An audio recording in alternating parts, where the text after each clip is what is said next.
Good morning and welcome to May and Friday. Continuing our conversation of the Quaker philosophies of spices, we have talked about simplicity and peace and integrity. And today we're going to just look into the idea of community. And I find that one to be a really interesting one, especially right now. Because it's a time where I'm seeing such a combination of two very kind of different aspects of community. On the one hand, there's a sense of strong community where you see the messages coming out. We're all in this together and supporting each other. The food drives, the thank you signs, the acknowledgments of people outreaching, trying to find out if others need help or support, beautiful things like that. And then on the other hand, there's also a very big divisiveness that I have been seeing also at the same time, where there's become a lot of challenges with differences of opinions or viewpoints, and the way that people respond to others who maybe have a different take on a situation, whether it's specifically this one or just in general. The patient's threshold seems to be a lot lower in some cases. And also what I've observed too is a distancing of, almost a fear distancing, in awkwardness, out in public, when you do go out in public, whether it's taking a walk or, going to a store for something, mixed in with the just social distancing, obviously, that is necessary. I just noticed there seems to be a larger avoidance of almost even eye contact. And I find that really, fascinating, disturbing, but fascinating. I have a hard enough time with all the masks because for me, smiles are such a instant, easy form of connection. And, it's that, it might sound funny, but that to me has been a really challenging thing, not being able to, either share a smile or receive a smile, just as I pass a stranger in the street or, standing, online or something.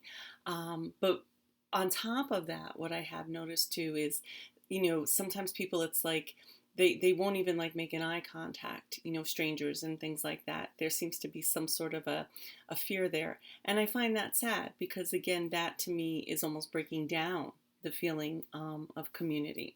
So there's this interesting kind of both sides of the puzzle. On the one hand, I feel like, we're seeing a strengthening of a sense of community in many ways. And then on the other hand, I'm feeling like I'm seeing a breakdown of community. So it's just been something that I've been tossing around in my own head. And, I looked back, when I looked back into, some of the thoughts about that whole philosophy from the Quaker perspective of community. One of the things that seemed to come out was it spoke about connecting with all members of the community, allowing each individual to be their own authentic self, which is an interesting thought because what that means is there is going to be diversity. There are going to be differences. Respecting everyone and the idea that everyone has a piece of the truth. And I love that thought. I love the thought that there is not one right truth, but that we all have pieces of it. And, so that it's all those pieces that will ultimately form the whole truth. But that whole truth may look different in some ways to each individual. And then the other thing is that within a Quaker meeting, when Quakers come to, gather, and, they sit in silence for the most part. But they speak about if someone feels during a silent meeting called to share a message. That person will stand up and speak briefly about whatever that message is that they feel called upon to share. And one of the guidelines that they offer is that, when someone does that, people are not to comment back, to stand up then and respond, whether it's agreeing or judging.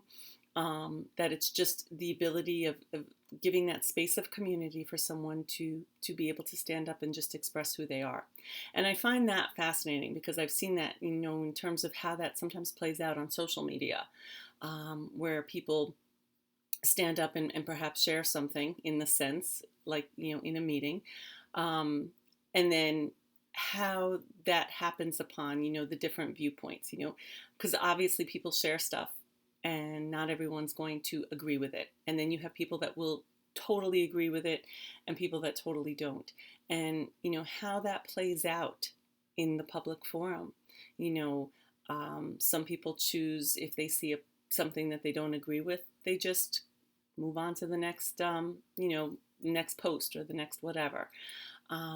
Some people choose to say, you know what, I don't agree with that. I see it from this perspective.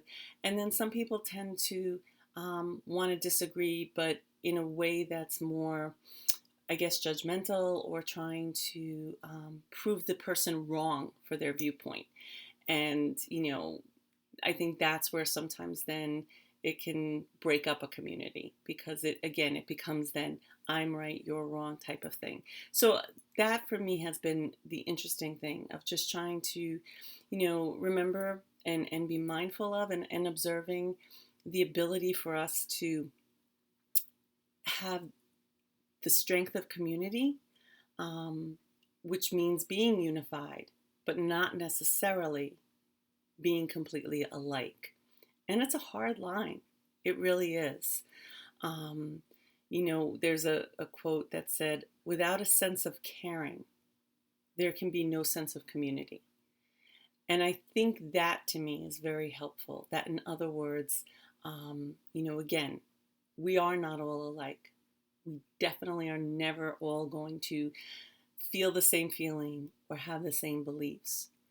But if we can consistently work at coming at things with an openness and a sense of respect and caring, we can take in, and again, it's I've said this before, maybe just expand our views. That doesn't mean saying that our views were wrong or right, or someone else's were wrong or right. But again, it's that bringing all of it together can give a different form of truth than each person's individual truth. So I know a lot of thoughts, a lot of things to take in. So as always, once I've kind of put all these different thoughts in my own head, I like to do a mindfulness practice because I find that it helps me allow information and feelings and thoughts and reflections to settle. And sometimes it helps bring me more clarity for within myself. And so hopefully that will do the same for you as well. So get comfortable. Take a nice breath in and out.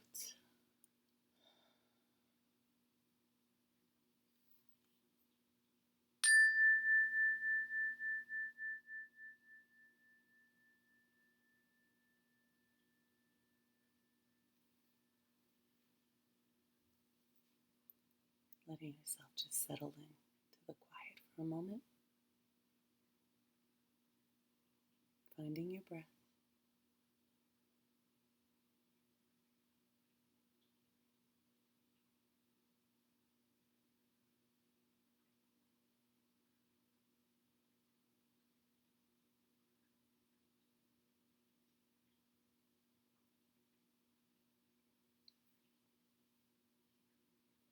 And maybe placing your hand over your heart to feel that heart connection.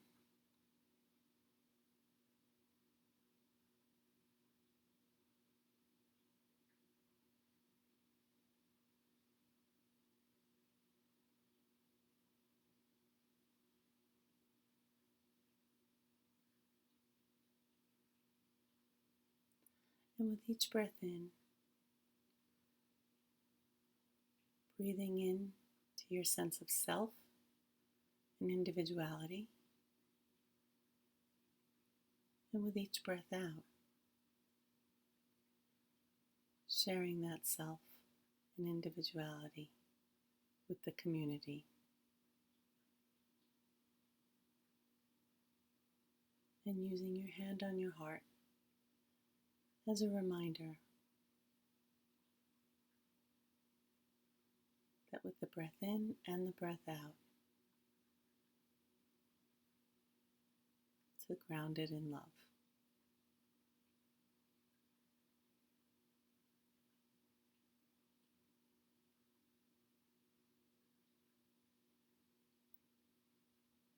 Breathing in, I connect with myself, with love, embracing my individuality and honoring it. Breathing out, I connect with the community at large, with love, valuing and respecting and honoring each person's individuality.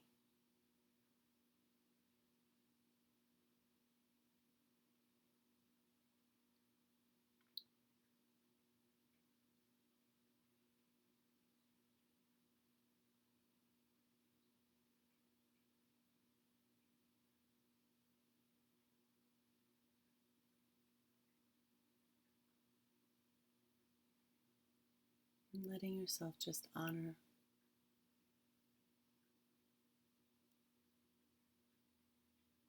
the silence that can come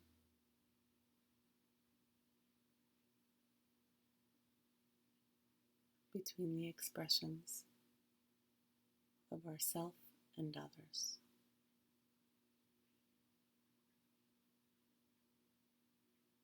And in that silence, we can take in our thoughts and feelings and hear others and connect with the love.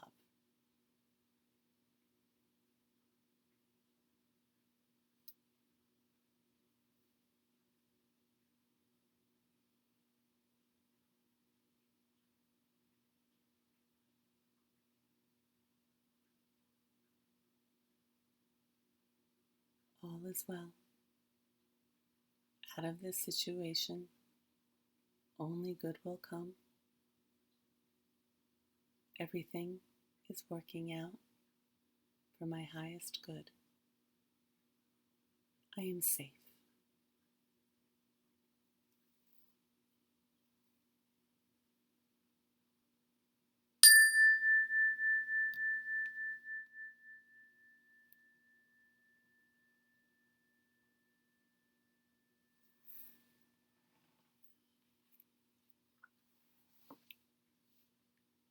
So know that you can take a few moments of that kind of a practice, putting your hand on your heart, centering into your breathing, to connect with yourself and your feelings and your authentic thoughts, and then to connect with the community at large from a place of love.